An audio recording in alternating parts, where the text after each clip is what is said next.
This episode of the SuperHypeGaming podcast is brought to you by Hellmann's. Mayonnaise is my favorite food, and if you're eating any other mayonnaise besides Hellmann's, you can go fuck yourself. So thank you to Hellmann's. Welcome everybody. This is episode 13 of the SuperHypeGaming podcast. I am your host, Michael Flanagan, and we have a stacked show today. I have 3 pages of notes. It's a little insane. And even like some of the stuff that happened at the Game Awards, I'm not even going to talk about because it's like not my thing. But even then, there's a lot of shit to talk about. And there's shit to talk about with me too. So I was thinking, like, if I could delete any letter from the alphabet, I think I would definitely delete K.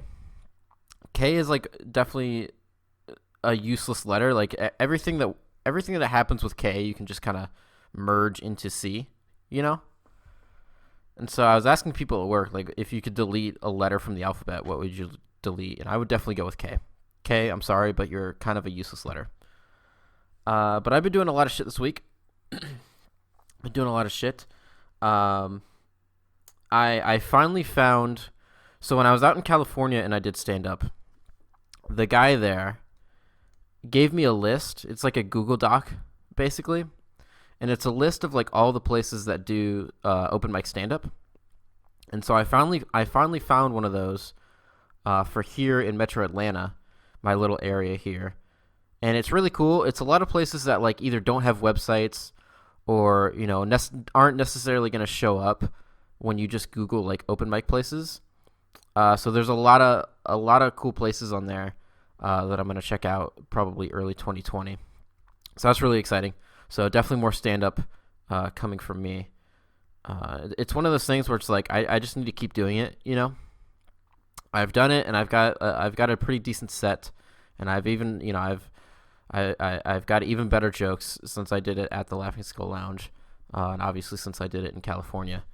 So it's just a thing. I'm gonna try and keep the ball rolling on that, and just keep fucking doing it. It's a fun thing to do. So that's been me. I also watched some stuff. I watched Stranger Things Season 3. And this season was so strange. This season was weird. I feel like the theme of this season, I feel like one of the writers was like, we need a theme for this season. And somebody responded with, well, just make everyone a dick. Just make everyone a fucking dick. Every character is a dick. Literally every single character in Season 3 is just a dick. And it's weird because I feel like the monster in Season 3, which is technically the same monster as Season 2, but the monster is really fucking good. The monster is like a 10. And then all of the like character stuff definitely takes a hit. I feel like Hopper definitely took the worst hit. His character was like character assassinated, I feel like. Just like it doesn't even feel like the same character from Season 1 and 2. But overall, you know, it was a fun watch. It's only 8 episodes. So again, it's like, you know, I watched this in, I think, 2 sittings. But I definitely feel like, I don't know. The monster was really good. That's my main takeaway is like, the monster is very Lovecraftian. And like it does some fucked up, disturbing shit. I think even more disturbing than like anything we've seen in the previous 2 seasons, because it's like a mind flare. They call it the mind flare, and you know it takes over people's minds. And in Season 3, it takes over people's minds, and it like wants to form a body in our world because it exists like in the Upside Down, you know. And so it wants to form like a physical body in our world, and so it takes over all these people's minds, and then it brings them to this like abandoned warehouse. And then these people all like line up and like walk forward, and like the monster like causes them to like explode into like viscera. And they just walk forward, they like turn into goop, and then they, you know, the goop kind of squiggles up. It's like that Goosebumps story. I forget what it's called. It's like Night of the Living Goo or some shit. But these people turn into goo, and some of these people that turn into goo are like, you know, not obviously any of the main cast, but like characters that they introduce and like, you know, have lines and that you like get to know. But they turn into goop and they start to form, you know, he starts to form a physical body with all this like viscera and gore and goop and bones and shit. It's very gross, and it's very, very cool. Some really cool like actual horror moments, I think, in season 3. Because like the season 1 monster is like season 1 is great. I think season 1 has the best like mystique of all of them. But the monster kind of sucks. Like the monster is just a monster, I feel like. And then season 2 and season 3 have kind of the same monster, and it's definitely this very, very, very like H.P. Lovecraft, like mindfuckery kind of monster. And I think they do a really, really, really great job of that. Even when the characters are not like, don't have the best writing at all times, I think everything with the monster is always on point and really, really good. And so, it is confirmed that there will be a 4th season. I don't know how many like seasons they're gonna do with this. I think it ended in a way where it's kind of like, okay, finally. I won't explicitly spoil. Nah, I'm gonna spoil it. If you haven't watched season 3, I'm gonna spoil the ending. So get ready for that. But so it ends with Will and Will's mom like moving away, which is like fucking finally. All this bad shit happens like 3 times in a row. It's about time you fucking moved away. Because it's like, how many times can this shit happen in Hawkins, Like, how many fucking times before it's just like, you know what, fuck Hawkins. We're out. We're done. But that was fun. Let's see, what else have I been doing? So I kind of had a creative breakthrough with Slouch on the Couch. Slouch on the Couch is a show that I'm working on. It's 5 episodes. And Slouch on the Couch started as a title, and that's it. It started as a title, and then it moved into like a funny teaser where, it's me punching Dave the Skeleton, and that's it. I still didn't have any idea what the actual show was. It's just this funny idea for like a name and an intro. But I kind of, I had a couple episodes. My plan is to do 5 episodes. And I had a couple episodes planned and outlined. And I finally had a breakthrough where I kind of realized like what I want to do with the show as a whole and what the overall outline of the show is. And like I kind of know at a base level what each episode is going to focus on. I have now 3 episodes outlined. The 3rd episode is my favorite. Episode 3 is going to be my fucking favorite episode of the whole thing. Like new Super Hype Gaming lore will be introduced through Slouch on the Couch. But I think it's going to be really fun. I've got some really fun ideas for it. I've got to finish, I think episode 4, I need to finish outlining, and then episode 5 will come into play. But I'm really, really excited for it. It's going to be a nightmare to make, I think. I have a little like mini project I want to do before the end of the year, just to test like my 2 cameras, to see like which one I want to use, or I might have to end up actually using both of them. And just also to test like, I need a little video project so I can test like framing and getting like nice framing for shots and stuff like that. Because I have ideas for it. I feel like I have an eye for that. Because, it's something that I think about. Like watching Stranger Things is like, man, the framing of this, like, the way this is filmed is all really, really nice. So I think I sort of have an eye for that. But I need to practice it. I need to see how it works and getting the video in and editing that, which I've done a little bit before. But so I have a little mini project for that. But yeah, and I definitely feel like, so the plan originally was like, well, I'll get like 3 episodes outlined, and then I'll start, filming them. And then by the end, by the time I'm done like filming and editing those 3 episodes, I'll probably have some ideas and outlines for the 4 and 5. But now I feel like I need to have all 5 of those episodes outlined. And I need to have them all, I think, filmed, not all in one day. I think it would only take like 1 day per episode. It's not that extensive. I mean, the episodes are only going to be like 5 to 7 minutes long, I think. But I think they all need to be done before I release them, because I think they need to be. They don't. My original plan was like to release them sporadically, but I don't think it's gonna work with the way that overall the show works now. So I definitely need to hustle on that because I don't want to be here in like December 2020 being like, man, still haven't done Slouch on the Couch. No, that actually I don't think will happen. I have a pretty clear understanding of what I need to do to get that done. And so I don't think it'll be too much of a problem to get that done before, I don't know, maybe like March or April. So that's really good. It's cool to have like a creative breakthrough like that. It's something that you're working on, and to kind of finally clearly see like what your idea is, even because the idea is there. It's just like you don't really know what it is. But you know it's there. Like, you know there's something good there. You know there's a diamond there. It's just like you don't know where it is. So I finally know where that fucking diamond is. So that's really good. And then also I've been playing some games, obviously. Not a whole lot. It's been a busy week, like at work in general. It's been pretty busy. I've got, the new ERP system is still going as a project at work. So I haven't been playing a whole lot of games.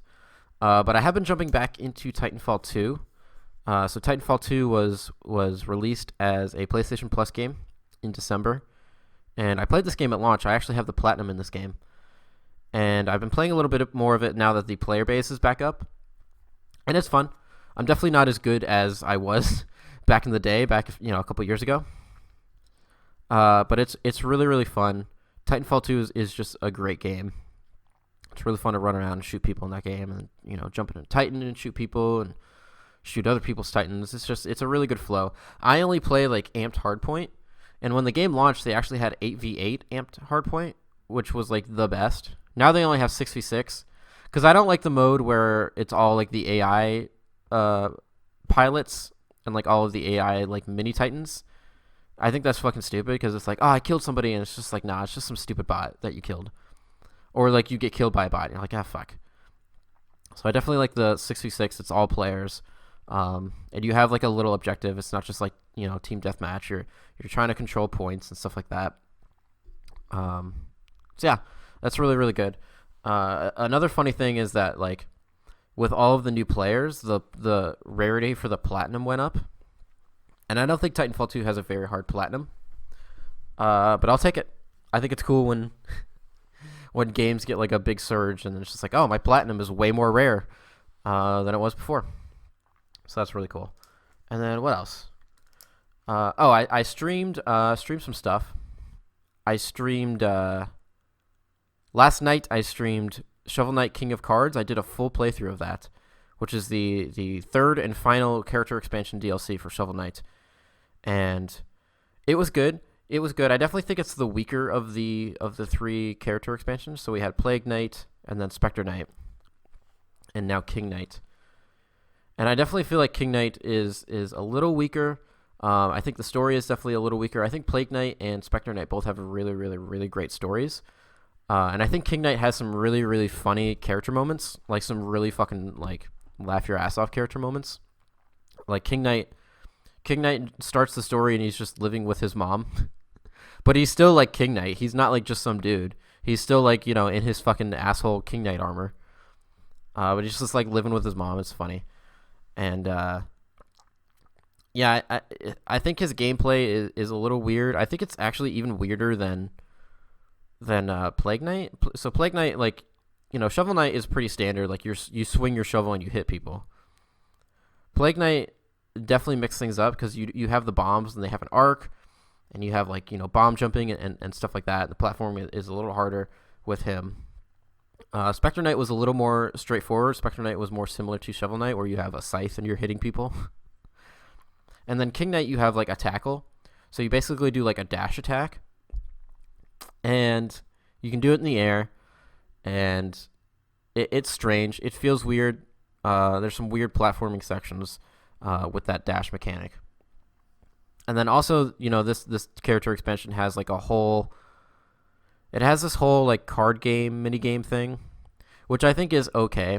I kind of like card games, like with, card games within games. Like I loved Gwent, which is not really fair to say, because like once you get some good cards in Gwent, Like you just steamroll everybody. Like once you get a decent Gwent deck, you're just beating everyone by like 100 points every round. And the card game in King of Cards is a little more difficult, and I feel like a little more luck based in a way. And I thought it was okay. I never really felt like, sometimes I felt like a little bit of strategy helped me, but it always just felt like, okay, I beat that guy, I can move on most of the time. And the final boss was really, really frustrating as well.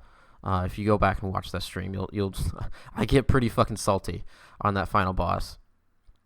But overall, I think it's still really, really good. Obviously, Shovel Knight like looks really great, has fucking phenomenal pixel art. It has incredible soundtrack. King of Cards is cool too because like it's all like little mini levels instead of like having a level for like each boss like all the other campaigns have. You're doing kind of these all little mini levels, and there's some unique levels in there, which I think is a first. So Plague Knight was mostly the same levels as Shovel Knight, and then there were some bonus areas, and there's some new bosses and stuff, but it was mostly the same.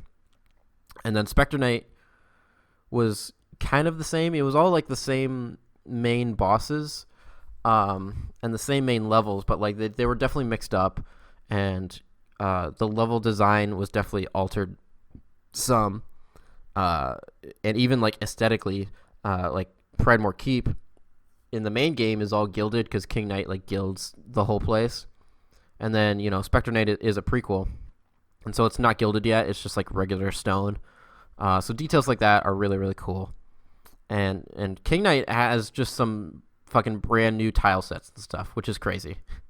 It's crazy that Yacht Club Games is like, because all of these 3 character expansions were part of stretch goals, because Shovel Knight was originally a Kickstarter game, and they had all these stretch goals for character campaigns, and also the Showdown mode, which came out. And I played briefly. I think that's something that I'll play on Switch, like in bed, is that Showdown mode, because it has like a story mode, which I didn't even realize. But all of these things were stretch goals that Yacht Club has been working on, and they promised to their fan base, and they delivered, and it's taken them a long time. And I applaud them for sticking with it and for not half-assing it, because they definitely did not half-ass any of these character DLCs. Like, I think a lot of people were just expecting, like, yeah, just play, as a character, he's got some new moves, and you play through the story as that character. But no, like, all of these DLCs have, like, unique stories. They introduce new characters, they introduce new mechanics, they introduce new levels even. I mean, King Cards, again, introduces brand new tile sets, new enemy types, and just all kinds of fucking stuff. New bosses. And so that's really, really cool. They really put their fucking heart and soul into Shovel Knight. And Shovel Knight came out in 2013, and it's now 2019 that their final stretch goal is coming out. So it's like a 6-7 year project for them since release. Not even since before, since they've been working on the game before. So shout outs to them. They really put a lot into Shovel Knight. And Shovel Knight Treasure Trove is just a bombshell of a content package. I think it's like $25, and you get like basically 4 games. There's all the challenge modes. There's fucking New Game Plus for all the campaigns. There's the Showdown mode. There's the gender swap mode, which is really fun. I did a whole playthrough where it was just the gender swap mode. So shout outs to Yacht Club. That was really fun. And then I also did a stream. I think it was on Tuesday. I did a dramatic reading of Scrat Fanfic, which was really, really fun and really, really funny. It's something that I might do again. Maybe not for Scrat, but I might do some dramatic readings of fanfic again. Maybe for Scrat. I am the Scrat guy now. I am now the Scrat guy. So maybe we'll do some more Scrat fanfic. But that was fun. And then let's see. So Sony had their state of play, and I put up a video where I reacted to that. It was after the fact. It was after I got home because that state of play launched in the morning. But I reacted to that. That's on YouTube. And then Thursday night, I streamed. I live reacted to the Game Awards, which was like a 3.5 hour show, which was really, really fun. I think the Game Awards, and we'll get into it later, the Game Awards were definitely weaker this year than they were previously. But it was still a really fun stream. and I liked doing stuff like that. It's kind of fun not to play a game, just kind of passively sit by and talk shit about game announcements and people's hair and stuff like that. So that was good. And that is also on YouTube if you happen to miss that stream. So you can see all of my excellent reactions there. And that's it. That's it for me. That's all that I've done. So with that, we can finally move into the podcast proper. And we've got a lot of shit. And I thought we'd start with kind of a funny story. This comes from Kotaku, which is apparently Donkey Kong 64. Apparently Rare originally put in like a realistic shotgun in the game, and it like just freaked out Shigeru Miyamoto. Jesus Christ. We all know that Miyamoto basically just hates guns, but I think it's funny to imagine like Donkey Kong with a fucking shotgun, just like, and there's video of it too, I think. Yeah. It fires coconuts. Okay, it says in one case it fires coconuts and regular ammo in another case, but it's like just this like horrifically polygonal Donkey Kong with this realistic shotgun. And like one of the images too is like he's like looking down a scope as if there's a scope on the shotgun, but obviously shotguns do not have a scope. But that's funny. Wish that had made it into the game. Wish Miyamoto wasn't such a bitch. Such a pussy. Okay.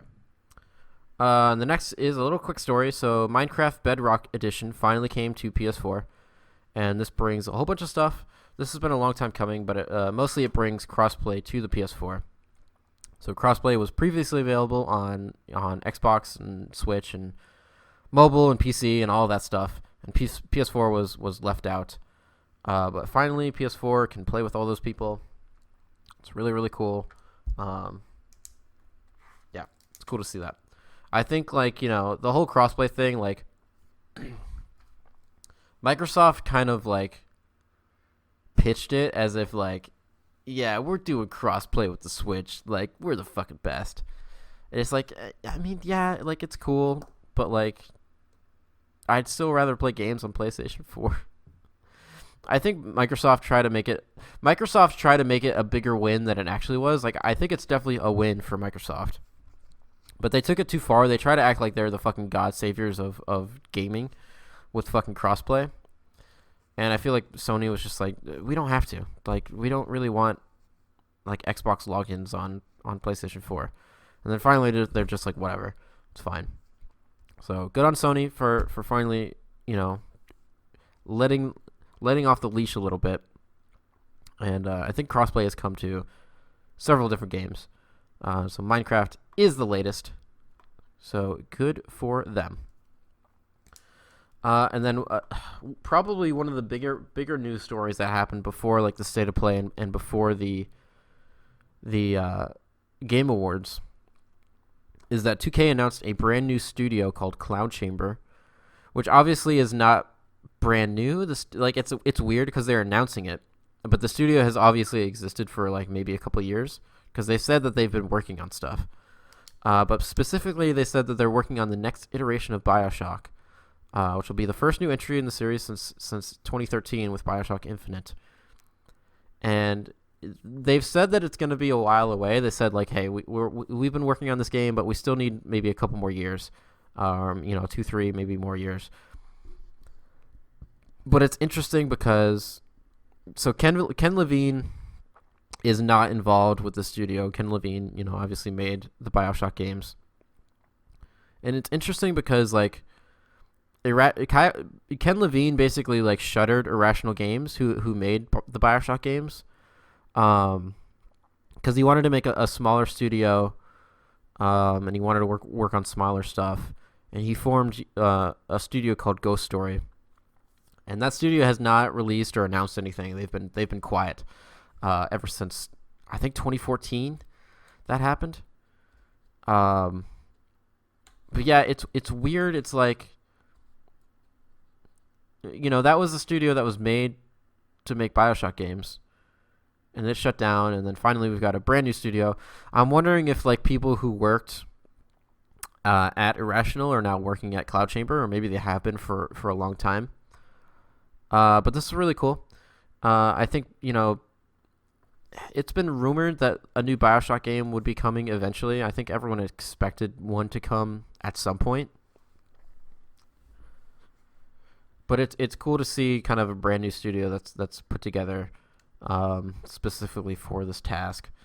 And it'll be interesting to see what kind of BioShock game we get. I haven't played any of the games, but it's an interesting franchise to look at because it's like 1 and 2 obviously both take place in Rapture, and then 3 takes place in the Sky City, and I think, from my understanding, introduces like this whole multiverse concept. And so it'll be interesting to see. Like, I don't think we'll go back.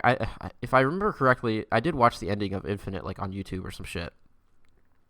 And it's like, I don't think they're going to continue with the Infinite kind of setting. So it'll be interesting to see if we go back to Rapture or if we get a whole brand new setting. I don't know like what fans really want. I know fans definitely want a new BioShock game. But I don't know if anyone wants to go back to Rapture again for a third or even fourth time, because they did do a DLC for Infinite where you go back to Rapture. But exciting. I always like to see new studios formed instead of studio closings. And so that's always good news to hear. Is like, hey, there's people have jobs and not people lost jobs. So that's really nice. And then we've got another just fun, goofy story. So we have our first accident with the Tesla Cybertruck. So on the night of December 7th, Elon Musk was leaving a restaurant in Malibu, and he hit a traffic pylon. He hits it and like speeds off. It's like so insane. Elon Musk was at the Game Awards too. He was sitting next to Ikumi Nakamura, and she had a tweet. She had a tweet after the awards where she like posted a picture of them sitting together, and she was like, "Fuck, I forgot to ask Elon Musk for a Cybertruck. May I have one for Christmas?"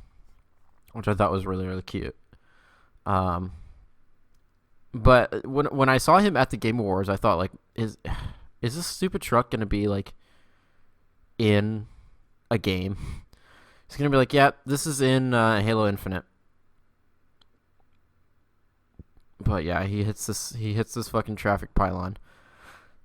This truck, like, I can't decide if I like this truck or I don't. I kind of like it for how dumb it is. Like, I would definitely drive this around for sure. It's so stupid. I would drive that truck. I would drive the Cybertruck for sure. For sure. And then we got more good news. So Bayonetta and Vanquish are coming to PlayStation 4 and Xbox One with some 4K remasters together in one bundle, which is really, really nice. And it will cost $40, which I think is decent. I think that's a decent price for both of these games together. These are both really, really good games. Obviously, we can't get Bayonetta 2 because Sega owns Bayonetta as a franchise, but Sony owns basically the rights to the sequels. So Sega can still put Bayonetta 1 on whatever the fuck they want, but they can't put the sequels on anything that they want. But Vanquish is a really good game that a lot of people like haven't played or just don't know about. It's a really cool action game. I think the slide and shoot is like the most notable thing to tell people about this game. You're in this wacky kind of robot armor, and you can do this really crazy power slide and shoot people. Really, just it's a platinum third-person shooter. I feel like that's probably the best way to describe it because both these games are made by Platinum. Platinum obviously known for stylish action games, and Vanquish is definitely no different. But it's not like Bayonetta is definitely like a hit people action game. I don't know like how to describe it, like melee action. And she has guns, obviously. But I mean Dante has guns, but that's still like a sword action game. But Vanquish is a third person shooter, and it's just really good. It's the stories, like the characters are dumb. Sam Gideon is like a quarterback, a high school, like a fucking football quarterback, and he smokes cigarettes. It's so stupid. Yeah, I think this is really cool. Bayonetta, obviously, classic game. Classic fucking character action game. So yeah, if you're into character action games, if you're like recently into Devil May Cry, if you're into Astral Chain, if you're into any of the Bayonetta sequels on Switch, definitely give these games a look. I think more people definitely need to play Vanquish. It's just a very good game that is slept on far too often, unfortunately. And then, so I said that like the Irrational news was probably the biggest news before like the State of Play and the Game Awards. I think this is actually very, very interesting as well. So the setup for this is Sony has a first-party studio called Sony San Diego, and Sony San Diego is charged with creating MLB games. They create MLB The Show, and that's all they do. And it's actually one of the better sports games that comes out. I think I talked about it on the podcast previously on a couple different episodes. But they're actually really, really good games. There's some really good stuff in there. There's some like RPG mechanics and like character building and character choices and dialogue choices and in the career mode and all that kind of stuff. And this was a Sony exclusive. Sony locked this down. Sony is the place to get an MLB baseball game. But recently, Sony and I assume the MLB, and the Players Association have announced that the show will be coming to additional consoles as early as 2021.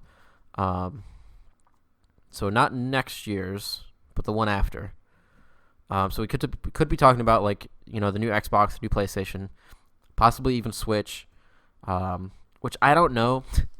I don't know if. I mean, I guess you just downscale it, right? You just fucking nuke the graphics. But by 2021, like, I don't know if a game that's going to be on the next Xbox and the next PlayStation, like, I don't know if they're going to try and put that game on Switch. Maybe they'll just, like, make it look like shit and then say, here you go. But it's exciting.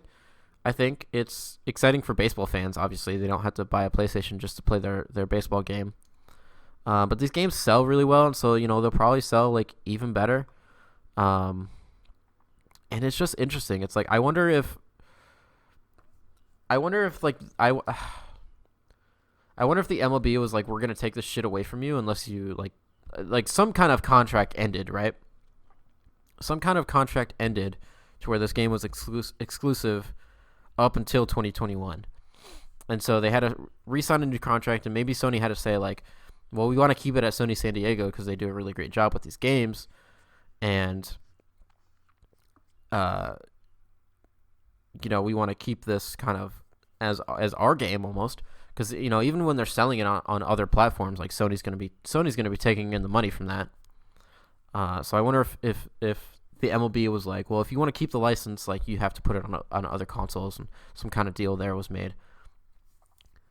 But it's interesting. Sony's first party games are strangely going to other places suddenly. Like there's rumors that Horizon will be on PC, which I don't know if that's just because Death Stranding is coming to PC, and obviously Death Stranding is made on the same engine, the Dicema engine, as Horizon. So I don't know if people are like, well, maybe obviously it works porting it to PC, so maybe we'll get Horizon, or if there are actually like legitimate rumors that Horizon Zero Dawn might be coming to PC or not. It'd be weird. It'd be weird to just put that one out. It's like, okay, here's this one exclusive. I don't know, but yeah. So MLB The Show is going multi-platform.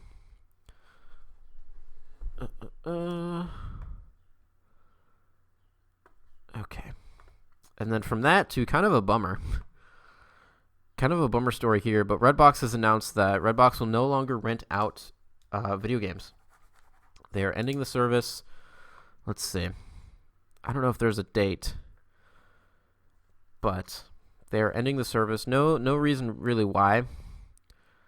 But It really kind of sucks. I've played several campaigns through Redbox, you know, rentals. I think I played through a couple Call of Duty campaigns that way. I played through the Battlefront 2 campaign when that first came out, before I bought it when it was like $10. Let's see. I tried Street Fighter 5 when I was like iffy on Street Fighter 5. I was like, yeah, I'll rent it, and then I really liked it. And so I think this was a good way to, like, you know, get in your story games. A Doom, when Doom first came out, before I bought that game, that was a Redbox rental. Got through that game in like 2 sittings, which is crazy. That game is actually really long. Doom 2016, I forget every time I go to replay it, but Doom 2016 is like surprisingly long. That game's like 20 hours long or some shit. But they're ending it. I'm kind of sad. I wonder if, you know, they just vaguely hinted at like various, they say, quote, various factors like changes in the industry. So I wonder if just like it wasn't worth the cost. It's weird because like I would think you would definitely make money from these. Every time like a new game came out, it was hard to get a rental because everybody went to go get it. So I feel like they were probably making money for it. It's just like, I don't know. Maybe it's just picking and choosing, like, you know, which games to have and which games to keep in, and for how long to keep them in was too much of a hassle. But it's kind of sad. This was like the last good place to rent games. I mean, there's still like GameFly, but GameFly is you know, a subscription service, so there's really not a good place to just go and rent a video game anymore, which sucks. Obviously, Blockbuster is kablooey, but that's the way it is, I guess. That's just the way it is. And then from that bummer to even more bummer news. So the animation studio that was responsible most recently for the Sonic redesign and the Sonic movie has been closed, like 2 weeks before Christmas. I think reports are somewhere close to like 800 artists, you know, without a job now, which is really, really shitty. It's just like, hey, you put out this really, really, really great redesign and probably fucking crunched to hell on it, and then that's it. You're done. Studio's fucking closed. So they worked on some other stuff. I think it said they worked on The Lion King a little bit, the live action one. They worked on Life of Pi. So obviously just really, really sad. And there's not a whole lot of stories here that go into like why or like how this happened yet. I imagine like eventually we'll get like a pretty meaty story somewhere on all the details of this closing and what happened in the lead up to this. Because like, I mean, obviously they were working on Sonic until like just now probably. Because I mean, that trailer came out, but usually like this movie comes out in February, and so I bet they just finished like all of the special effects and all of the VFX on this movie for Sonic. I bet they just finished it and then almost immediately got fired, which is just really, really sad. And just really, really fucking shitty. It's a bummer. Okay, but that's it for like all of the regular news stories. So now we've got just a bunch of stuff from the Game Awards and from Sony's State of Play, and Nintendo even had like a little indie thing. So let's get into that. So Sony had a State of Play. These State of Plays, it's funny because this happened on, what was this? What is the date on this? Tuesday. Sony had a State of Play at like 9 a.m. in the morning. And these are funny. These are always like really short. They're basically Nintendo Directs, but they're even shorter than like a lot of Nintendo Directs. I feel like Nintendo Directs are usually like 30 to 40 minutes long. These are more between like 15, 20 minutes. And it's funny because the style, like the rhythm and cadence of those State of Plays are just wholesale ripped off from Nintendo Direct, because they have like the whole bar where like they have the icon for like what they're going to talk about next, and you have this like peppy little lady that's like, here's the first thing for Sony State of Play.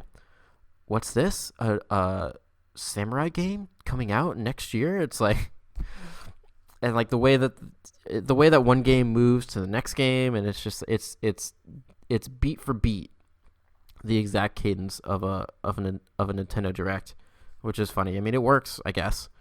They're like, hey, this shit works. But there was some cool stuff in here. So we got a release for Untitled Goose Game coming to PS4. I think this was assumed this was going to come to other platforms, but this is coming to PS4 on December 12th. So that's really exciting. This is a game that I want to get to, and I don't know if I will, but I definitely want to get to it. It looks fucking just it looks fun. Just a fun new concept for a game. It's like, why did it take so long to get this game where you just play as this asshole goose? Why did it take until 2019 for this to happen? But that's coming December 12th. And then we got a trailer for something called Spellbreak, which is a new... Kotaku says it's a new Battle Royale game, but I don't think it's a Battle Royale as in, like, you know, Fortnite or PUBG. It looks more like a smaller, like maybe 6v6 kind of arena Battle Royale, where you're playing as, like... magical knights and stuff like that. This was like a bad trailer, I feel like. This trailer, like, it told me nothing of, like, it just showed gameplay, and it's just like people shooting each other with spells and jumping around on a map. And there's a closed beta coming spring 2020. There was no like real hook, and it just made me think like, okay, like what? So that's all I could think is like, why do I want to play this? So I mean, it's like maybe the game could be fun. I you know, trailers are a hard thing. I feel like it's definitely very hard to make a game trailer, especially like an announcement trailer where you're showing off your game for the first time.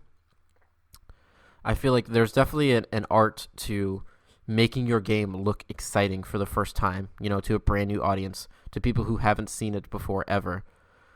And this definitely feels like a trailer that's made where it's like, well, we've been working on this game and we know it's really fun, so we're just going to show what we think is fun.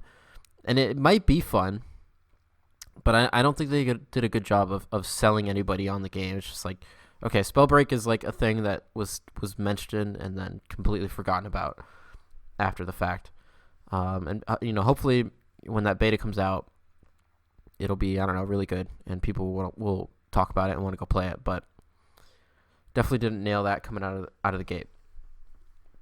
And then they also talked about Dreams. So Dreams finally got a release date, February 14th, 2020, which is surprisingly close to the release date for the original release date for The Last of Us.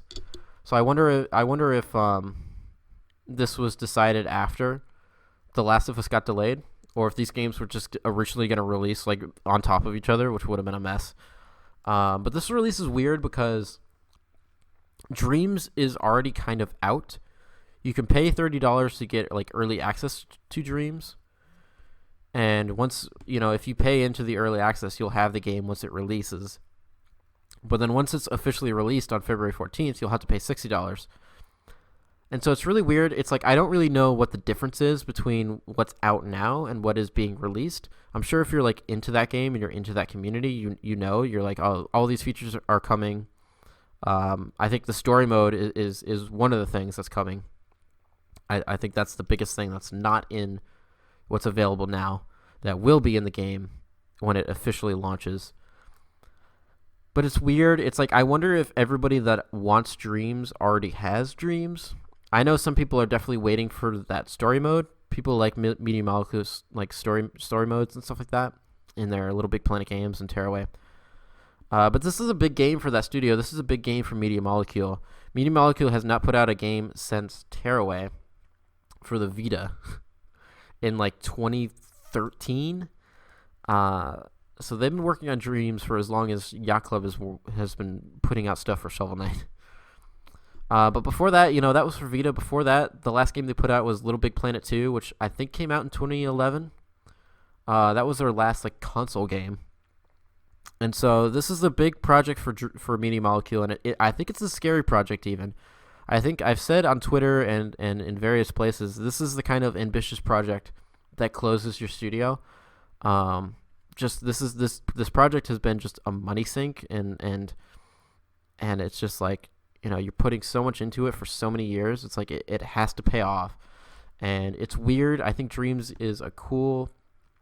Like I question it sometimes. Sometimes, like, when people show off, like look at this cool Dreams level. It's like, well, yeah. Like, I think the coolest things I've seen from Dreams, like they look like it's cool. Like, it's cool to think that somebody made this from scratch. Like they showed off the Kaizu game that was featured on various websites. Actually in the trailer at the State of Play, which is really cool. But it always looks like little cool, kind of janky games that you could probably find something better. Like, I don't know. I think it'll be cool to browse for like a night, and then after that, it's like I don't know, man. Like, you can't. People are like, well, you can make anything you want to, and it's like, well, no. Like, there are limits to what you can put in a level, and there are limits, And I don't want to just sound negative on the game. I want the game to be good. I think Media Molecule is a great studio for Sony, and I think there's a lot of talented people there. And I'm excited for Dreams. I want it to do well. I'm just worried. I'm worried. I don't want to see a headline where it's like Media Molecule after all this fucking time with Dreams. I better not see a Kotaku headline that says Media Molecule is closing down, because that'll be just truly heartbreaking. But hopefully it does well. Yeah, I'm still confused as to what the difference is between, and that's something that's something that they should have talked about in the State of Play. They should have said, like, Dreams is coming. It's officially launching on February 14th. Here's what you're getting for the launch, right? Here's what's not in the game right now for the early access, and here's what you're getting for launch.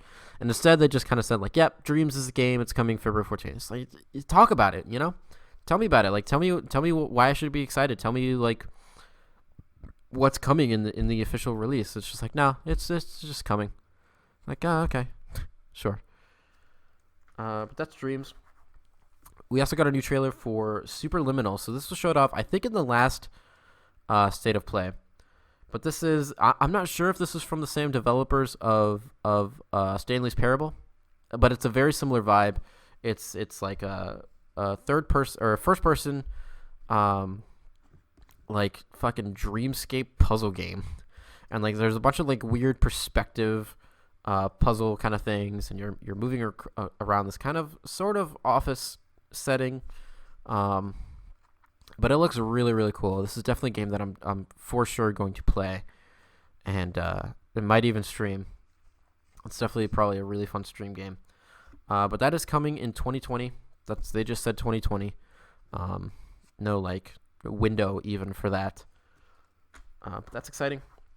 Then we got a VR game. So we got a VR game called Paper Beast, which is a game where you explore this weird ecosystem with like paper animals and stuff like that, which is cool. Not really much to say. I'm not big on VR. I have not even tried VR, but I think it's cool to, PlayStation is not giving up on PlayStation VR, and I think they're putting out good games and games that are received well. Like Astrobot last year was just like the talk of the town for fucking VR games. And so I think it's cool to see them just continually being like, hey, here's a new VR game. And they're looking more and more like games.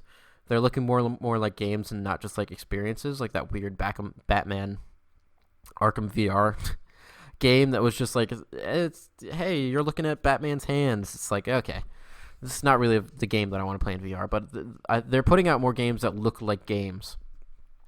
And so I don't think VR is going to ever take over as like the main way that we play games, but I think it's going to continue to get better, and I think more unique experiences. Because like somebody asked me on stream whether I think VR is going to go the same way as like 3D movies, and I think it's not, because I think 3D movies are just like, it's purely visual, and it's purely just like it's the same movie.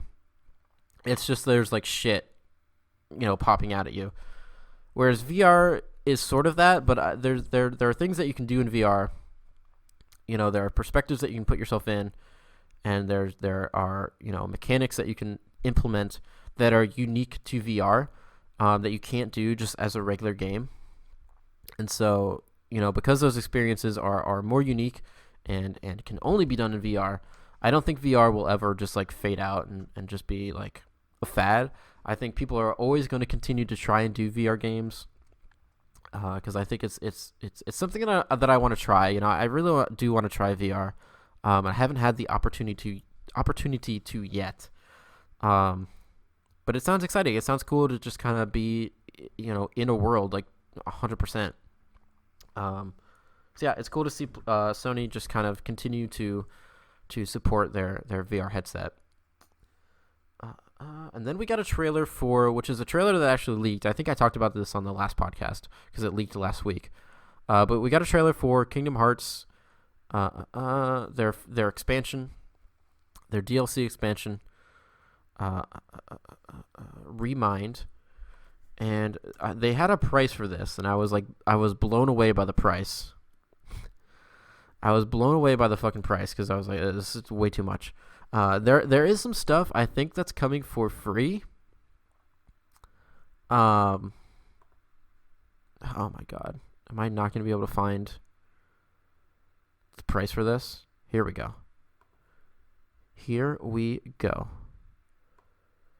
Yeah, so I talked about this trailer last week. It looks good. There's some good stuff in here. This is a DLC that's coming at $30, which is kind of nuts. It's like $30 is like half of a game, and I don't know that half of a game is gonna be here. I guess it's better than I've seen people say like it's better than buying like a final mix version of the game for full price. And I guess that is true. I still feel like Kingdom Hearts 3 as a base game has way less going on than any of the other, Kingdom Hearts 1 or Kingdom Hearts 2 as a base game. I definitely feel like some of the stuff should just be in the game. I feel like Final Mix is outdated in general, and just, I don't know. It's weird. It's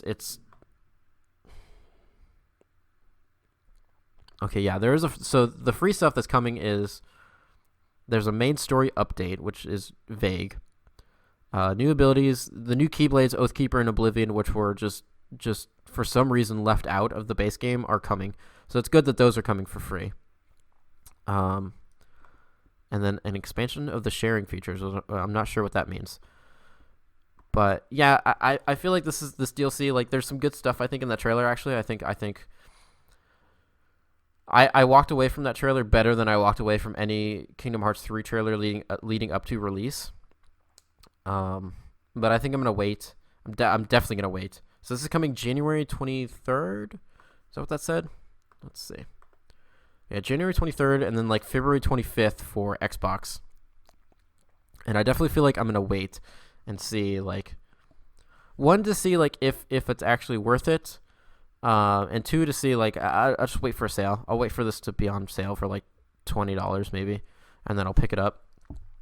But still, not to discredit, like I think that DLC trailer was very good. That was I talked about earlier how putting together a good trailer is hard, and I was pretty down on Kingdom Hearts 3, and I've said before, my expectations were not very high. I actually had very low expectations for Kingdom Hearts 3 based on the trailers we saw. And so walked away from Kingdom Hearts 3 with some disappointment. And so for this trailer to kind of spark my interest is notable. I think they put together a good trailer for this DLC. So hopefully it's good. And then next we got a new trailer for the Predator kind of asymmetrical multiplayer game that's coming out. This is coming out April 24th, and I think it looked better than it did when they first showed it off. I think this is another game that they showed off last State of Play. Still a game that I have like no interest in. I like Predator, but not enough to play a multiplayer game based on it. But it looked cool. It had some cool classes. But that's about it. And then after that, we had a trailer for Babylon's Fall, which has been silent since, let's see, I believe 2018, E3 of 2018. So it's cool to see that this game is not dead. This is another Platinum game, and it's got kind of a medieval fantasy sci-fi vibe to it. They had one of the characters has like summon swords, which is like, okay, I'm in. I think I said that in the reaction. It was like, you put summon swords in your game and I'm in. But definitely looks very very near inspired. Oh shit. Very near and very like Devil May Cry almost, and very Platinum, I guess I'll say. Babylon's Fall. Let's check out this trailer. The main character has like a hook ability, so you can like hook to enemies. And definitely some stuff that looks like some abilities that Dante gets at the end of Devil May Cry 5, which is funny. But I'm in. I'm in for like pretty much anything that Platinum makes. I still haven't gotten to Astral Chain, but it is like a priority. It's on my priority list. There's just way too many good games. But yeah, I'm excited. It's exciting to see that this game is not dead. It's weird because like I think this game was announced after. Yeah, this game was definitely announced after Bayonetta 3, and we still have not seen anything for Bayonetta 3. I think Bayonetta 3 feels more of a lock than this did, just because of its ties to Sega and its ties to Nintendo. I think it's like, yeah, that game will get made. Whereas Babylon's Fall, this is being published by Square Enix. So I think there was some worry that maybe this game got canned, similar to like Scalebound. But it's looking pretty good. It's definitely looking, the combat looks very near and very. It's funny. Like I actually feel like this trailer looks like a combination of a lot of their games, which is cool. Babylon's Fall.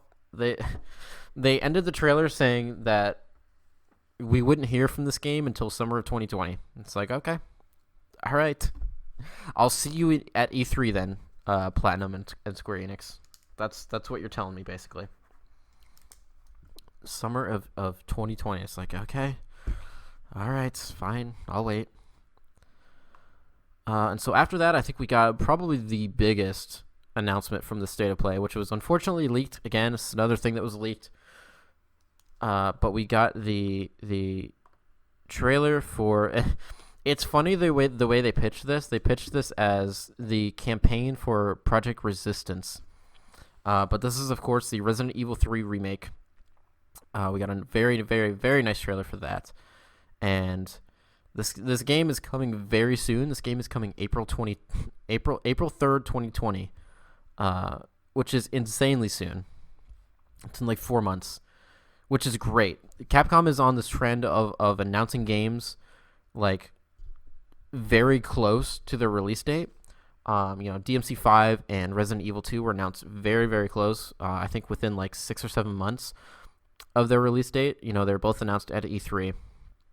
And then, this game is announced in December and it's coming out in April. It's like, yes, this is the way that you do it. Don't tease me. Don't lead up to me for years and years and years about a game. It's just like, just let me know a few months before it's done, and I'll be fucking hyped for it. But it's funny. I have a theory that so Resident Evil 3 remake has been talked about since RE2 remake was announced.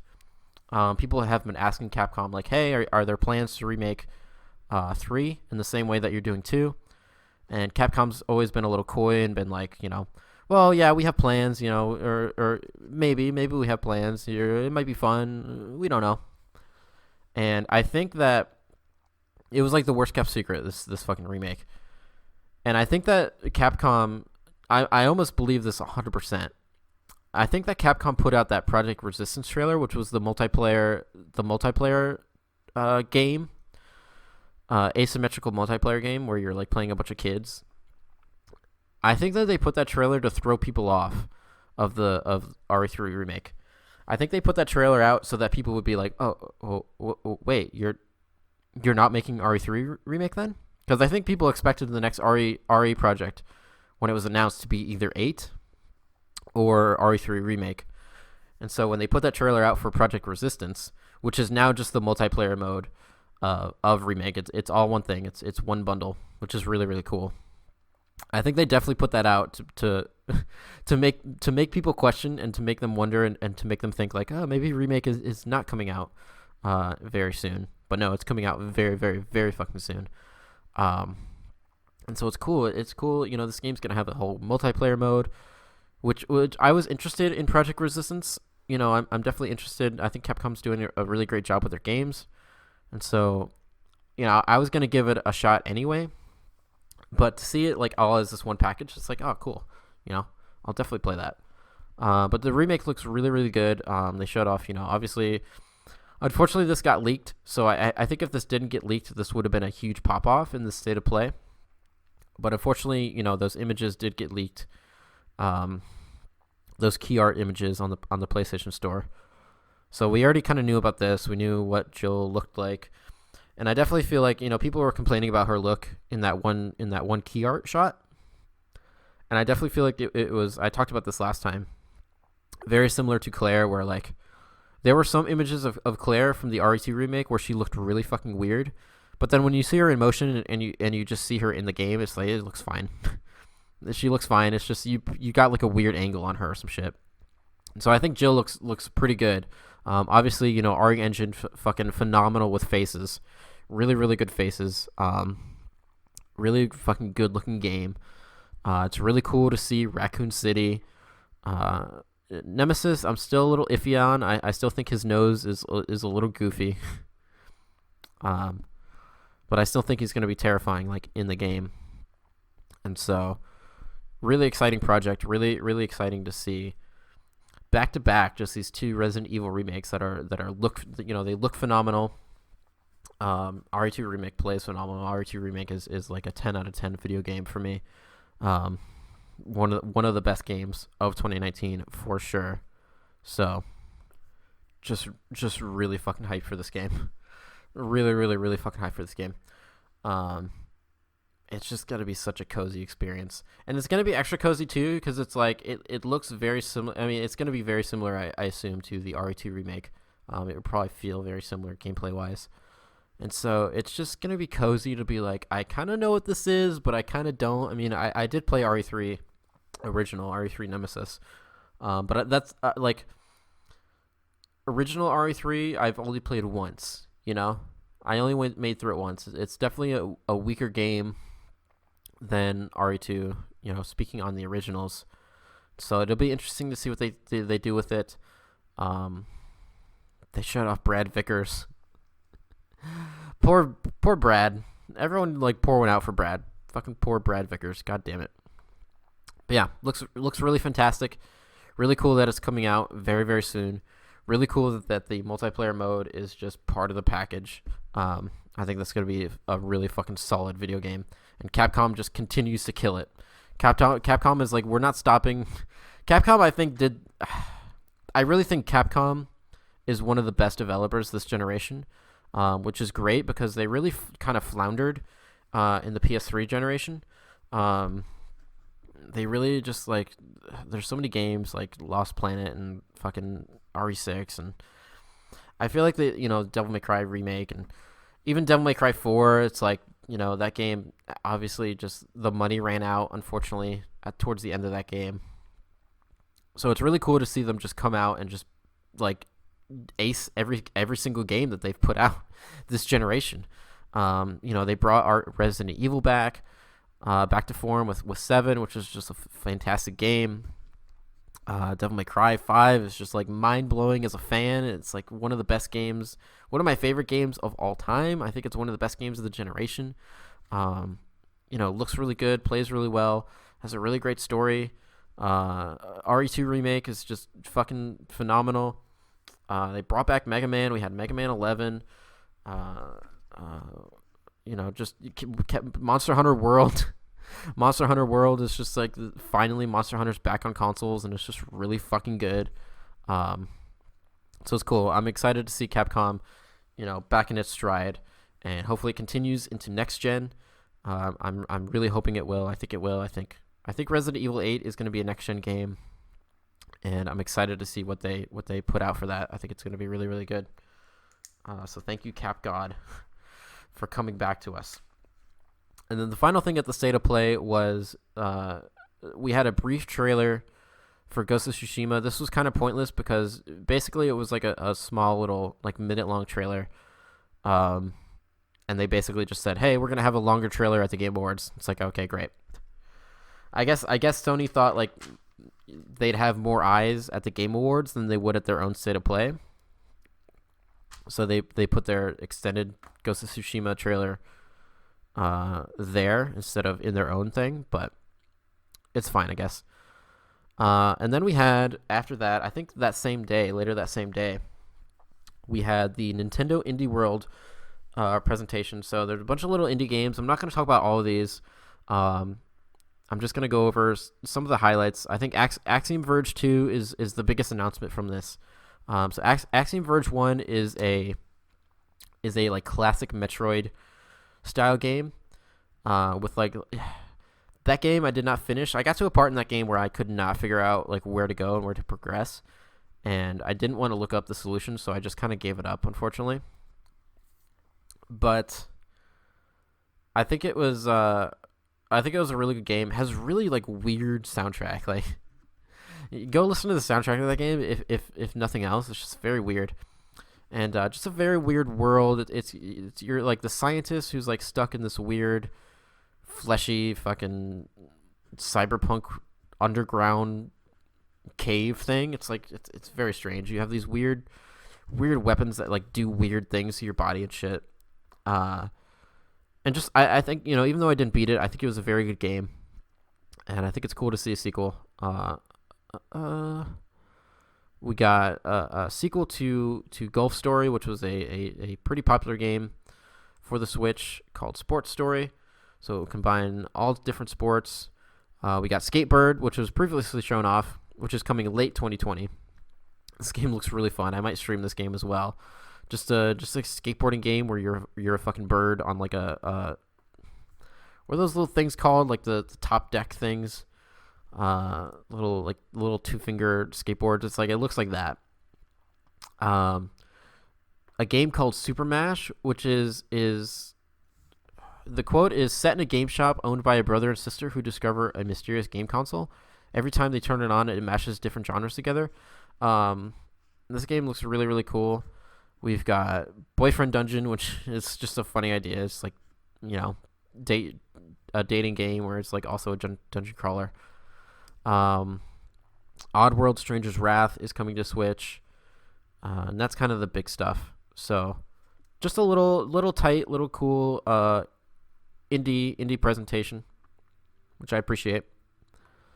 And then finally, the last kind of, well, I say last. This is not almost over. But we had the Game Awards. Jeff Keighley presents the Game Awards 2019. And these are always, so Jeff's been doing this now. Jeff's been doing Game Awards for a really long time. He used to do the Spike TV Awards, the Video Game Awards for Spike TV. And for about 5 years now, he's branched off on his own, and he's done the Game Awards. This is the 5th year, I believe. And they're always pretty decent. I think last year is the best, and I think last year is still the best after this year. They're always pretty decent and pretty decently paced, and I think Jeff puts on a pretty decent show. There were some misfires, I think, with this year, but overall, I think it was pretty good. And I don't know. Overall, I think it was decent. I don't think it was very like overly exciting, but I think it was decent. I wasn't like super bored. I wasn't super into a lot of the announcements. And obviously there's awards, so I'm not going to talk about like any of the awards that were given out because they're all subjective, and the awards that were given out here like don't really mean anything. Every single news outlet and every single person will give its own Game of the Year awards, and so it's not really worth like crediting these awards over anybody else's awards. It's just, video games are all subjective, and you can like what you like, and they didn't even give Devil May Cry 5 a nomination for Game of the Year, and it's fine. It's fine. It's my Game of the Year. It doesn't have to be anyone else's Game of the Year. It's just that's how video games are.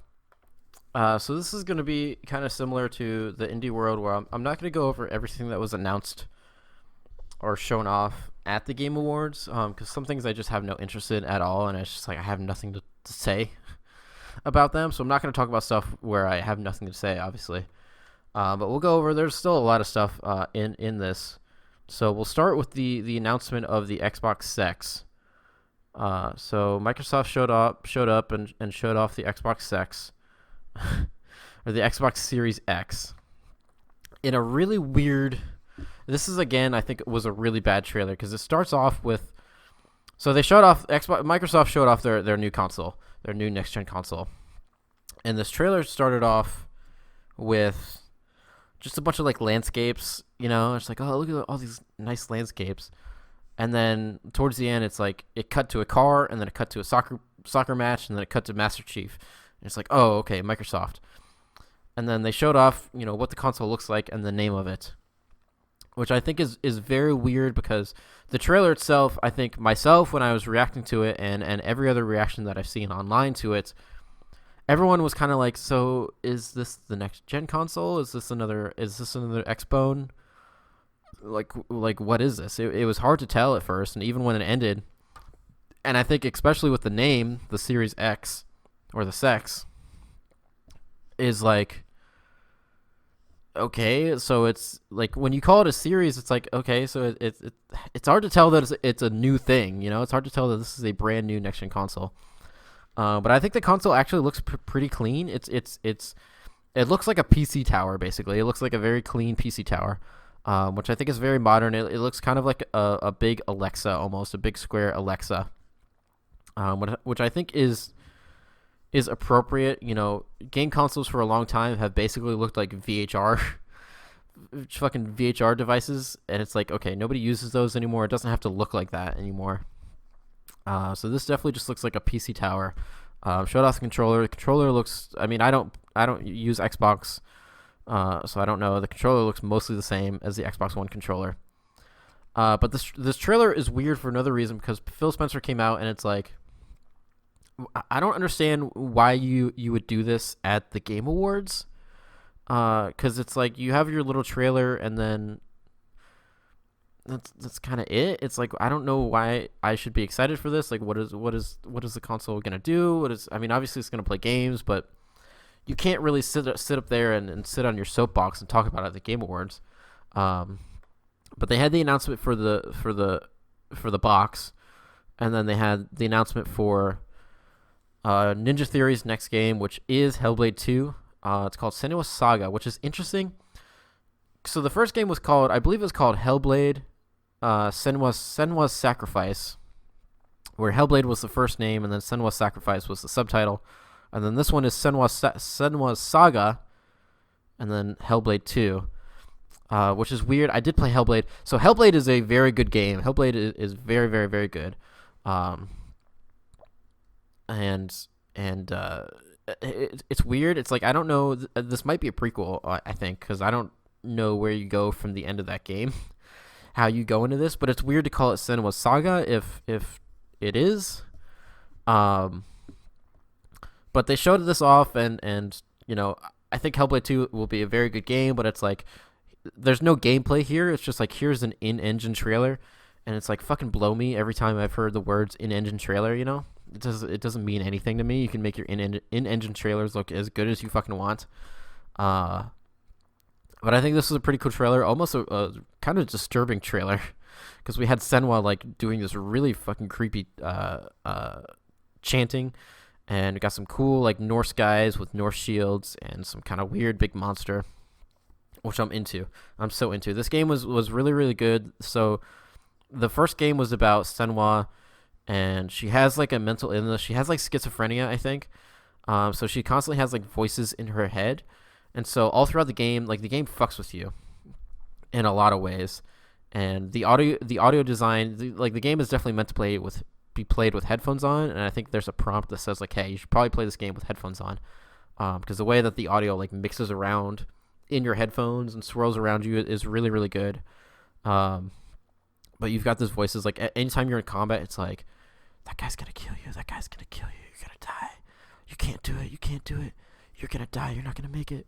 And it's like and every time you're like walking around environments, it's like, why are you still doing this? What are you doing? You're not gonna make it, you're gonna die.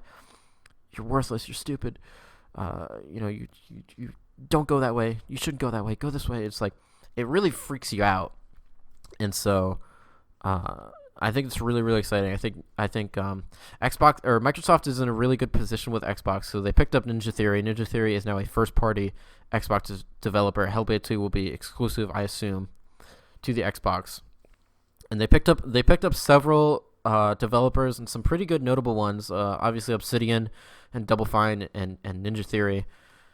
And so I think they're in a really good place to, I think they really struggled with the Xbox One this generation, just making it appealing to people. They didn't have a lot of exclusive, and their exclusives were definitely not as high caliber as like Sony's first party games were. Definitely some just like stinkers, like fucking Crackdown, which came out. That game came out. I forget that it came out, but it came out, and nobody really gives a shit. Halo is people were pretty critical of the last Halo game and its story. I think Forza is always like just pretty solid. But I think they're in a really good place. I think they took some time and they took some money to buy out some of these studios to make some first party exclusive games. And I think Ninja Theory is a good pickup. I mean, obviously they made the DMC game that I don't like, but I don't think that was necessarily Ninja Theory's fault. They were kind of charged with making this reboot game and making it different from the OG series from Capcom, and so I think they're still a competent developer. And I'm excited for Hellblade 2. It's like I don't typically buy the Xbox consoles, but like, man, I want to play Hellblade 2, and it's gonna suck to miss out on that. So I think Microsoft made some good choices with some of the developers they picked up, and they're in a good place to make this a good or better than the Xbone, because the Xbone definitely kind of floundered a little bit, and they had to find other ways to get some wins. Like I talked about their crossplay, which they boasted as a bigger win than I think it actually was. I think it's still a win, but I think they kind of leaned on that a little too hard. But the Xbox Series X, I think it's a bad name. I think it's a bad name. I think it's like, okay, what is this? Xbox is obviously, Xbox with the Xbox One should have picked a name, because like all their names are just weird and random. We had the Xbox 360, and then into the Xbox One, and then into the Xbox One X, the Xbox, and then the Xbox Series X. It's like, I know that you don't want to name it like Xbox 2, Xbox 3, because you'll always be one behind on PlayStation, but like just pick a naming convention and then stick to that, Even if you just give it like a name, like just give it a name. Like don't put fucking X in everything, Like Series X, like what does that even mean? It's just like a name. They're like, this sounds cool, Series X. Like what does that mean? Like series, like is there multiple in the series, or are you just putting X in there because it's the Xbox? So you want a bunch of X's in there? Don't you know that people are gonna abbreviate this to the Xbox X? But like just call it the Xbox Scarlet. That was the project name. And, obviously I know that they never stick with the project names, but I think that would have been a fine name, Xbox Scarlet. Everyone would have been like, yeah, that's the new, people would have called it like the X Scar. And it would be obvious, if they came out with a trailer and this was called Xbox Scarlet instead of Xbox Series X, it would have been like, immediately I would have been like, okay, this is their new console. Instead of like, is this like another iteration of the Xbox One? Like, what is this? So, but even if it's a bad name, I think, it doesn't really matter. I mean, the Wii U had a bad name, and it mattered for them, but also, like, that console was just missing a lot of things. So, I don't know. Hopefully it's not bad. But I'm very excited for Hellblade. I'm pretty stoked. That game was just fucking phenomenal. And then we got another Final Fantasy VII remake trailer, which was kind of weird. It's like they're kind of showing off the same stuff. It's like they showed off a lot of stuff from the bombing run. And I feel like this game is at a point where it's like, this game looks really good. This game looks like really, really fucking good. The combat looks really fun. Visually it looks really good. The music is just like so fucking good. And you guys know I love music, as a former musician. It's like, I fucking love music, and the music in this is just so good. And I just think this game is coming out. This game is at a point. This game is coming out March 3rd. Or no, when is this game coming out? Yeah, March 3rd, right? 2020. And I feel like this game is at a point where it's like, I've seen enough. You know, you're either in or you're not. And this trailer doesn't really show anything off like mind-blowingly new. So I don't think this trailer was really necessary. I think it's just like, yeah, this game looks good. It's going to come out, and people are going to play it and hopefully enjoy it. So that's that. We also had a little mini trailer for the Expeditions mode for Control. It's a little DLC. I'm not sure if this is one of the free DLCs or if this is included in the Season Pass. But it's interesting. It looks like a little kind of combat thing where you go in and fight enemies until you die and then get loot and stuff like that. I'm still mad. I'm still mad that my platinum trophy is glitched and that I can't get that, and they still have not patched that, which is absurd because it's not an uncommon problem. I've seen other people on the internet with the same problem. So like, Remedy, please fix your game. Please fix that trophy so that I can get the platinum. I could probably, if they patch that, I could get that trophy in like, I could get all the trophies that I need to get the platinum in like an hour. That's how close I am. So, I mean, please. And then next we got technically the first PlayStation 5 game that we have seen, which is a game called Godfall, which is a fantasy action RPG, which is published by Gearbox and made by Counterplay, which I don't think they talked about that it was made by Counterplay. They played it up as if it was a Gearbox game, but it's only being published by Gearbox. But it's apparently a looter shooter, and it's gonna be the best looter shooter you've ever played. It's like, okay, all right. And so they launched it with just like a cinematic trailer. I think I saw a GIF of some gameplay somewhere. But it's got a similar aesthetic, I think, to Paragon almost. Paragon, if you don't know, was a MOBA made by Epic Games that I loved, that Epic did not love, and they fucking shut it down. But it does kind of have a similar aesthetic to that, where all of the character designs are very like. So the thing with the character designs in Paragon is they all looked like a video card. Excuse me. Characters, like when you go to buy a video card for your PC, and it's got like this stupid character on it. Which has a charm to it, I think. And so Godfall has a similar aesthetic to that, where they look like fucking PC part characters that you find on your PC part boxes. But that's cool. But that's, it's interesting that that's like the first technically PlayStation 5 game that is announced or shown off. Then we got some stuff. So League of Legends is apparently making like a bunch of different games. Like some story games. I know they're making like a fighting game. So we got some trailers for those. I don't really know anything about League of Legends, or I'm sure people who are into League are into that. Got some other trailers for some other stuff. We got a trailer for Man Eater, which is another shark game. So I feel like these shark games come out like every 10 years we get a new shark game where you're swimming around and playing as a shark. This one looks pretty cool, actually. It starts off kind of normal, where it's like you're just a normal shark, and then there's like techno sharks at the end. It's like, oh, okay. But yeah, looks like a shark game. If you're into shark games, you'll probably like this one. I like, not many people make shark games, but there's one every few years. There's one. And let's see what's next. Player Unknown showed off a new game, which was not really shown off. He showed like a 30-second little teaser called Prologue, and it's unclear if this is a prologue to PUBG or if it's just called Prologue, or if it's some, maybe that's just a project name. But that was showed off. So I'm on The Verge, and like, their recap of this is all over the place. Like, it's not in order, and they don't even have one of the things on here that I want to talk about. So Square Enix revealed Bravely Default 2, which is a game series that I have not played before, but I've heard good things. So this is the same game studio that put out Octopath Traveler, and it was kind of confusing because we've had Bravely Default, and then we had Bravely Second, and now Bravely Default 2.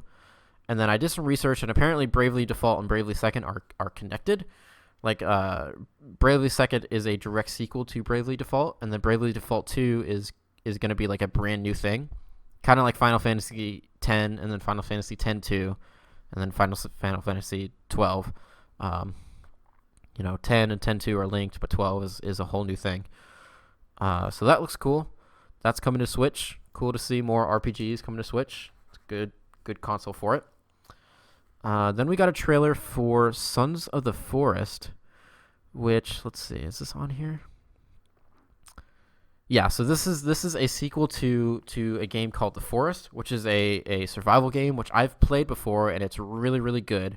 So in The Forest, you're on a crashed airplane on this island with cannibals, and you can cut down trees and build structures and all that kind of survival game stuff. And the cannibals are really creepy because they'll stand off in the distance and just kind of like stare at you. And then there's also like flesh monsters and all that kind of stuff. But this one showed off some new like creepy monsters, and they're very creepy. They're very, very creepy. And so I'm definitely interested in this game. Some unique kind of enemy designs, it looks like.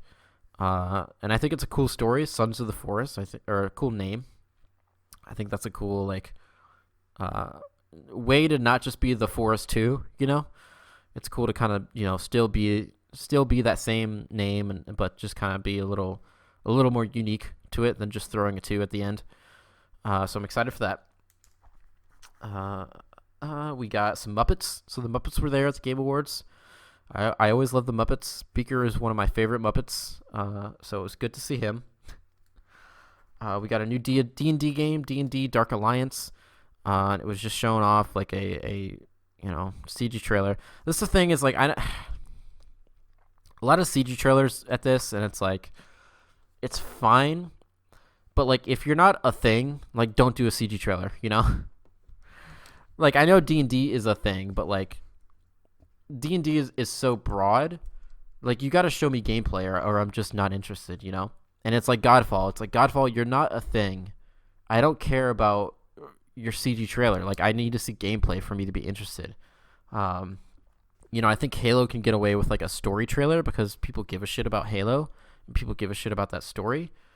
I think Hellblade can even get away with just a CG trailer because it's exciting to see that character again and just showing off like some of the environments and some of the tone of that game with the weird chanting and the Norse warriors kind of crawling around. I think that's enough because you already know about Hellblade. You know kind of what you're getting with that. But when you're just coming out with a brand new thing, like I can't give a shit about your CG trailer. I'm sorry. I just cannot. Got that. And then so the last two things is we got another trailer for Ghost of Tsushima like they promised. Okay, last three things. I guess we'll talk about. I didn't want to talk about the last thing, but I guess we will.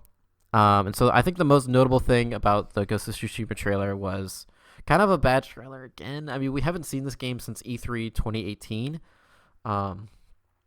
where they did actually do some gameplay at that E3, and then this trailer was again kind of just some story stuff, and the main thing was that they announced that the game is coming out in summer of 2020. Which is not very specific, but it's like, okay, at least we know the game is coming out relatively soon. We have an idea finally of when that game is coming out. The game has been in the oven for a long time. So it'll be good to see that finally come out. But still, it's like I need to see more of that game. I know it's going to be like an open world game, but I want to see just I want to see a trailer that's just like, where you're just going into the world. And I think we'll get that. The game is still several months away, and so it's easy to say that we'll definitely get some gameplay stuff from that soon. Then we also got a trailer for The Wolf Among Us Season 2. So this is notable. So Telltale shut down, and then a studio called Ad Hoc basically bought all the assets and bought the name and then rebranded themselves as Telltale. And so Wolf Among Us Season 2 was actually announced like right before Telltale was shut down. I think Wolf Among Us Season 2 is the one project of theirs besides finishing the Walking Dead series, which they did, which I think the author of the Walking Dead series, like, actually he has a game studio and he like brought in some Telltale people to actually finish season 4 of that. But Wolf Among Us Season 2 I think was the other project that people like wanted the most. I definitely want this game. I think Wolf Among Us I think Telltale's their best games are definitely Tales from the Borderlands and Wolf Among Us. With a shout out to Batman too. I think the Batman one is pretty decent. But I think I read somewhere that this is gonna be on Unreal. The teaser is not much. The teaser is very much just a teaser. It's just like here's Big B sitting in a chair with some neon lights, and I think Snow White was there.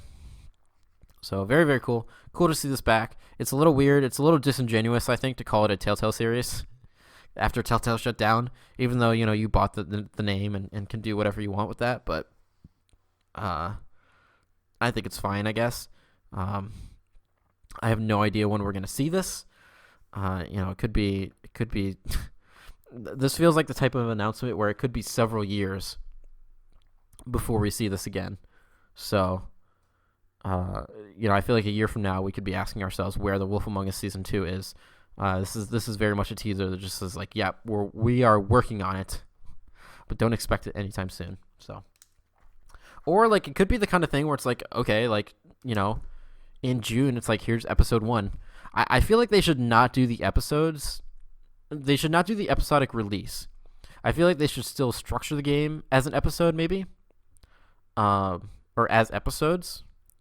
But I feel like they need to give up the episode release schedule, especially with Telltale, because their release schedule was not consistent at all. Stuff just came out fucking whenever. So just work on the game, complete it 100%, and maybe still like structure the game as episodes so you can kind of sit down and play an episode, at your own pace at night, or maybe play through the whole thing all at once, or just, play it episode by episode if you'd like. But just make it run well, and maybe don't do the sporadic episodic release. That would be good. And then I guess I'll talk about this last thing. So fucking Michelle Rodriguez and Vin Diesel came out to present the Game of the Year, like the biggest award at this award event for some reason. They came out and first of all said, like, Vin Diesel was like, yeah, I've seen the trailer for Fast 9. It looks super sick. It's like, it's fucking cool. I'm sure it does. I'm sure it's like action packed, But they showed off a trailer for a game called Fast and Furious Crossroads, which is confirmed to be $60. This game looks like garbage. This game looks so bad. This game looks like fucking. It's crazy. Like the RE engine has good faces. Whatever engine this is on does not have good faces. The faces look so bad, and at one point it's like this is supposed to be Vin Diesel in the game, but it looks nothing like Vin Diesel. It just looks like this gross, bald, horrific monster. So yeah, that game is coming out. Like, who cares? I can't believe they ended on this game. So there's a funny story. Jeff Keighley beforehand tweeted out and said that Sonic will be at the Game Awards, and then he wasn't. And somebody asked him, and he said, no lie, he canceled on me. So apparently there was something Sonic related. Maybe that was how they were gonna end the show, or maybe it was related to the Sonic movie. And Jeff was like, "You just closed the studio down, so I don't really want to celebrate the movie right now." But weird to end on this weird fucking Fast and Furious Crossroads game, which, like, I don't know who's gonna play this. Like, just go play another racing game.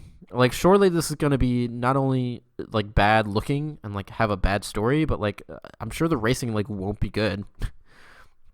I'm sure the racing will be, like, subpar compared to other racing games that you could play. But, yep, that was the Game Awards. So, again, like, kind of just okay.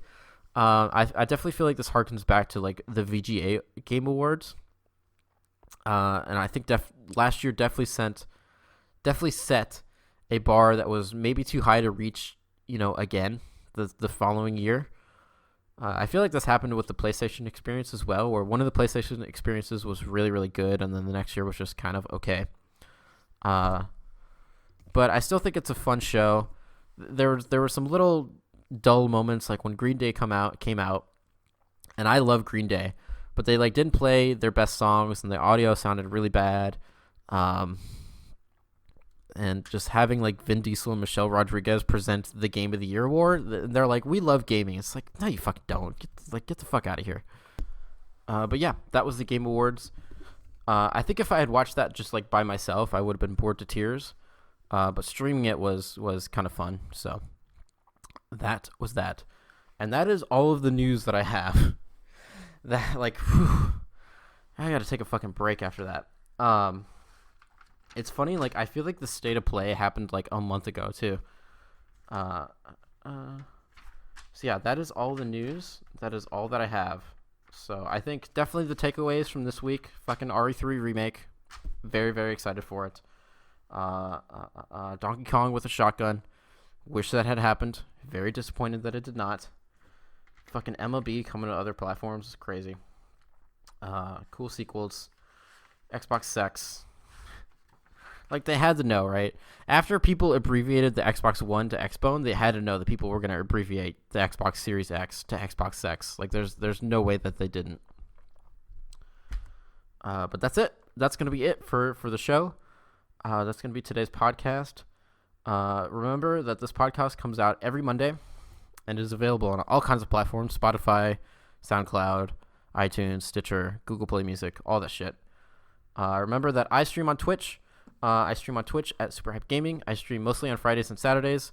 I'm not really sure what I'm going to play next. I'm thinking about doing RE7. I'm thinking my schedule for the next couple streams is going to be RE7, and then after that, we'll probably be into the next year, and then I will start Metal Gear Solid 3, which I'm very excited for. Those are definitely my favorite streams to do, those Metal Gear games. So find me there. I say this every week. But follow me on Twitter. My Twitter is the best content that I put out. You can follow me on Twitter at SuperHypeGaming. Lots of good stuff there. Lots of original content. Let's see. If you have any questions that you would like me to read, any topics that you want me to discuss on the podcast, you can always email me at SuperHypeGaming, or what is it? Yeah, SuperHypeGaming@gmail.com. I always say at as in like the Twitter sign. But it's like, you don't need that, because then the ad is the at gmail.com. It's weird. But superhypegaming@gmail.com. Also, email me your hate mail, please. I really want hate mail. I really want someone to fucking make me feel bad. But that's it. That's it for the show. Thank you guys for listening. We're gonna wrap up the show.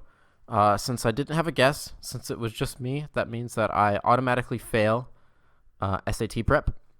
So we are going to wrap up the show with a dramatic reading of a random video game quote. Again, I get all these quotes from randomvggames.com. These are all completely random. I have no idea what game franchise these are all from. So we're going to wrap up on this. I can still fight. But if those roots continue to spread through town, it'll just interfere with our business. Autumn leaves, and your guys get hungry raking them up. Don't they deserve your best? Then start with creamy fresh Hellmann's Real Mayonnaise. Only real mayonnaise is light and delicate enough to turn even a sandwich into a special treat. And Real Mayonnaise is the other name for Hellmann's. Easy sandwich recipes right on the jar. For your family. Bring out the Hellmann's and bring